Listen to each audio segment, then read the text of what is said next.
Pozdravljeni, dragi gledalci. Danes bomo govorili o najboljših bojevnikih vseh časov.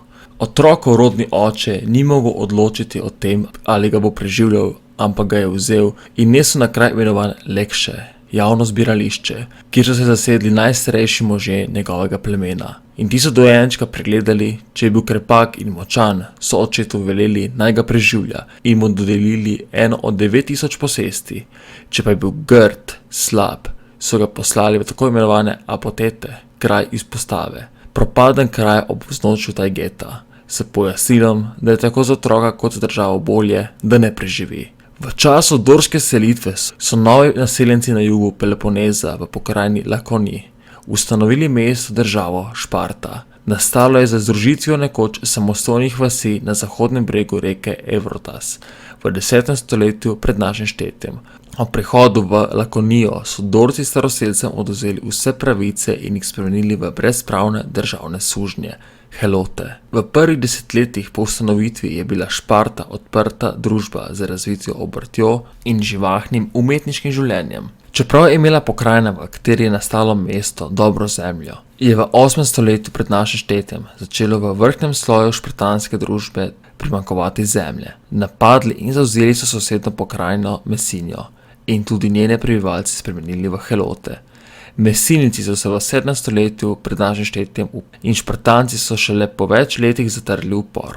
Po mesenskih vojnah je bilo zmerje med vladajočimi Špartati in Heloti 1:7, zato so se Špartati ves čas bali upora Helotov. Državo so spremenili v strogo vojaško organizirano družbo. Po legendi je nove zakone uvedel zakonodajalec Likurg z ustavo, imenovano Velika Retra. Nasvet zanjo je menda dobil v delskem prenočišču. Špartanci so imeli 2 kralja. Na čelu države sta bila 2 kralja, ki sta odločala enakopravno.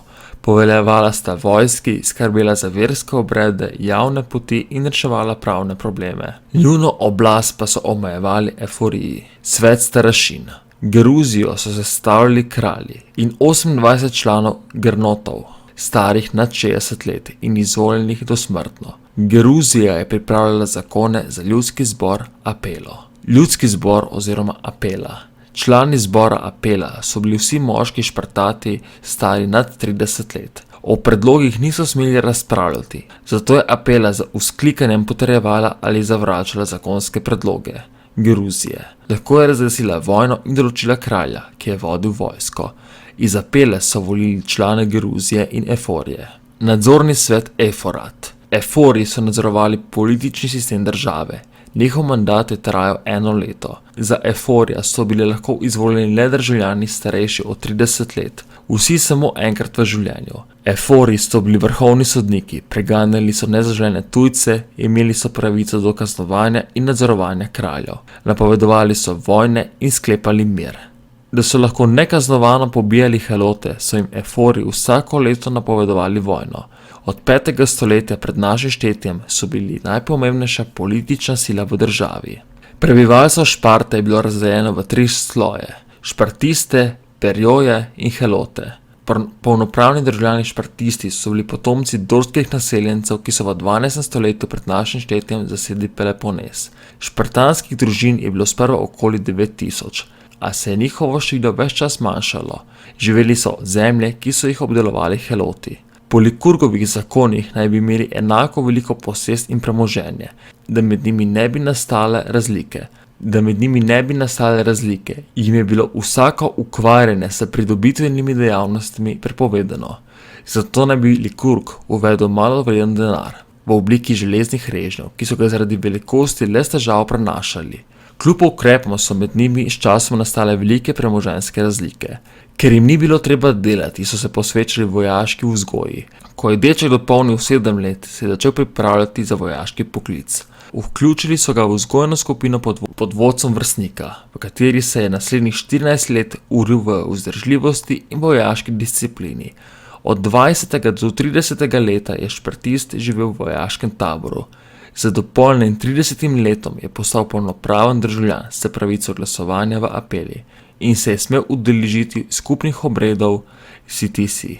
Nekateri so najpogosteje jedli črno juho, pripravljeno iz prevrete svinjske krvi, svinjine in kisa. Skupni obredi so povezovali špartiste in v njih krepili občutek enotnosti in tovarištva.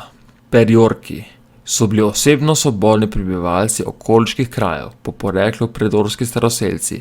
Med njimi je bilo tudi nekaj Dorcev. Perjorki niso imeli političnih pravic, ukvarjali so se z obrtjo in trgovino, deloma s poljedelstvom.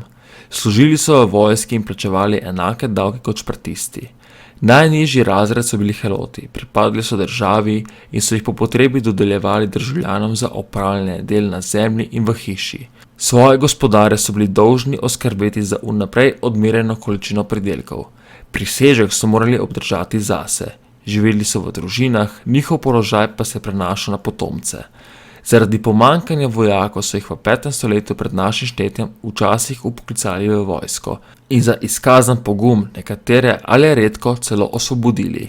Okoli leta 700 pred našim štetjem se je po Grčiji iz Šparte razširil nov način bojevanja.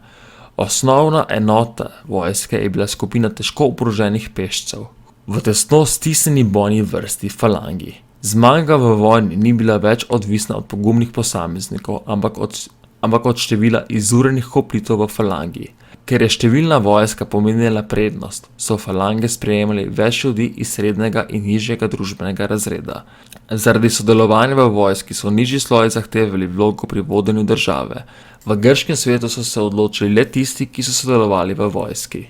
Nastanek hoplitskih vojsk v 7. in 6. stoletju je vplival na prenos politične moči iz višjega na nižje družbene sloje. Špartanska vojska je imela uniforme in piskače. Tako kot drugod so morali tudi možje v Šparti sami si zagotoviti opremo in oskrbo. Do sosednjih držav je Šparta najprej vodila izrazito osvajalno politiko. Sredi 6. stoletja pred našim štetjem pa jo je opustila in začela utrjevati svoj položaj. Na njeno pobudo so ustanovili Peloponeško zavezo s sedežem v Šparti. Njene članice so bile samostojne. V vojnem času so morali prispevati vojake, ki so se bojevali pod špartanskim poveljstvom. S sporazumom si je Šparta zagotovila vojaško podporo članic v primeru vojne in tako postala najmočnejša vojaška sila v grškem svetu. Upam, da vam je bil današnji dokumentarec všeč. Če vam je bil všeč, pritisnite like in se naročite. Hvala in lep dan.